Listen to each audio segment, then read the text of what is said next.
Hey, I'm Kenneth Wajda. I'm a professional photographer here in Colorado. Welcome to another one of my weekly photo talks where I talk about cameras that I really use and what it's like, what the experiences are like.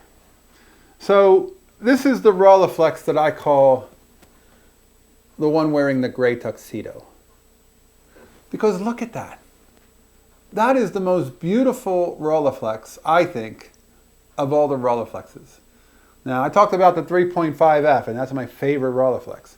But if I want one that's going to turn heads, the gray leather on the Rolleiflex T, that's my choice. So I was starting to mention this, and I thought I should do a whole show on it.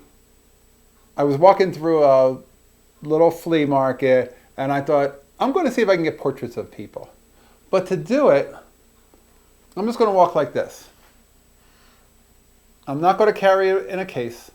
I'm not going to put it on a strap over my shoulder. I'm going to carry it like this. And as I'm walking along, I bought a DVD from somebody, and I said, hey, can I get your picture? Oh, sure. Open it up. It was already set. I went, and there was a guy selling a typewriter. I said, hey, can I get a photo of you with that typewriter? I'm going to buy it, and I'll get a picture of you looking like a typewriter salesman. Oh, with this camera? Sure. I couldn't believe people were saying sure. I assumed people would think, he's probably with the IRS. Better not give him my information. Don't take my picture. That wasn't the case at all. They were completely willing. People were coming up to me. Hey, my dad had a camera like that. And again, I'm carrying it very, very plainly so that if you're watching me walk by, you can't help but see it. And the gray tuxedo certainly helps make it kind of show off. Makes it a little show off. So I don't know that the Rolleiflex T is up to the build quality of the 3.5F. The 3.5F has two wheels, one for aperture and one for shutter speed right around there. This one has a single knob that you pull out to set the aperture and you leave in to set the shutter speed. But they're linked. When they're not pulled out, it works where you get combinations. You'll get a 250 at 11. If you move it one click, it'll go 500 f8. It's using ratios to keep it so that everything is staying at the same exposure. Now you can supposedly work faster, but I don't like that system all that much. And some people say that's a weakness on this camera. They say this camera, the band that controls that is a little bit weak. And so be careful. If you have a Rolleiflex T, don't work hard on changing the aperture and shutter speed. Take your time. Be careful with that. But it's the only one that comes in gray leather. So this one had a little story, and you're going to love this story. Because I get deals. And somebody's going to write and say, no way, that's impossible. But this was listed on Craigslist in my area for $900 back 6 months ago, back last fall. And I saw it, and I asked the person, I said, what's the story on it? And where has it been? And they said that it was in their family. And I said, I don't think they're going for $900. I said, I think that I see them online, and the T typically goes for $300 or $400. I said, some of the gray ones go for a little bit more, but they're not going for $900. I don't think you'll sell it for that. I said, I can't afford that much, but I could probably afford $3 if you need to get cash right now and if it's working. And the seller said, you know, I really don't want to sell it yet. I'm not in that big of a hurry, and I'm just going to hang on to it. And I said, okay, that's fair. I said, if ever you decide to, let me know. So time goes on. I see it listed on Craigslist, $900. I see it listed on Facebook, $900. It's not selling. I see after 3 months, it says price reduced, $800. Nobody's buying it. And so this spring, just before I went out to take photos with it at the flea market, I said, hey, you know, I saw it's still for sale. I could still give you $3 if you're looking to sell it. And she said, yeah, sure, that sounds good. Come on over and get it. So I drive down to her town. I meet her. And the first thing I notice is the shutter doesn't seem to work, or the winder won't wind. Well, that's not much of a deal. I thought it was a working camera. It has a meter, which makes it a little bit more higher end, better value, but I never used the meter. And even though it's working, I'll never use it because this isn't the kind of meter that I would use. I would use Sunny 16 and guess, or I would use a handheld meter. But the fact that it has the meter, that's a nice feature, but the fact I need the shutter and aperture to work, or the shutter and the advance to work, I mean.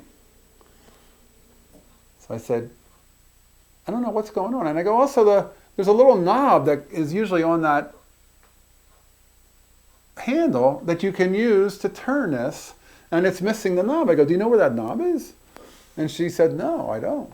She said, somebody else was looking at it, and I'm not sure what they were doing. And I said, huh. I said, because I would think that knob is kind of hard to lose. Now you can still turn it without that, but it's easier with the knob.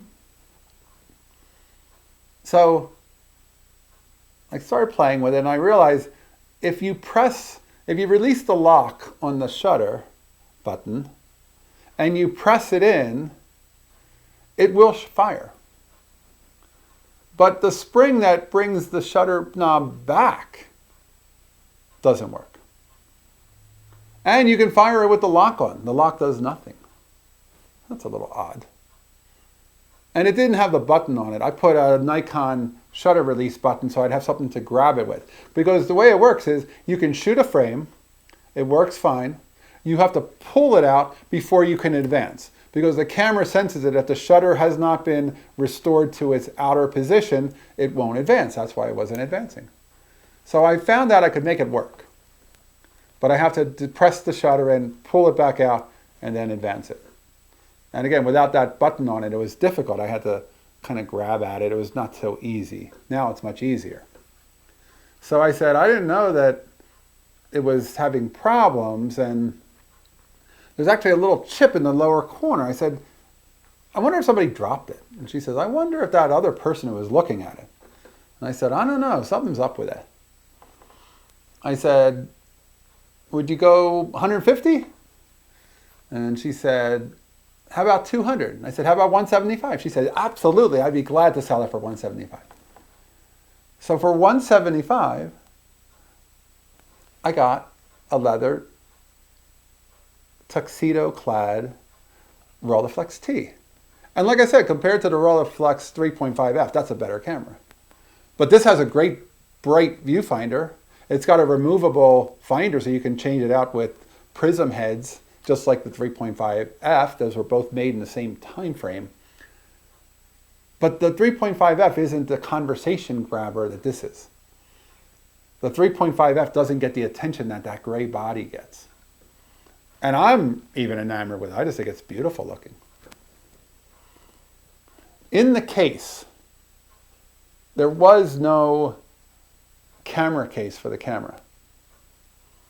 But there was this little round thing that was brown leather, and it had red felt on the inside.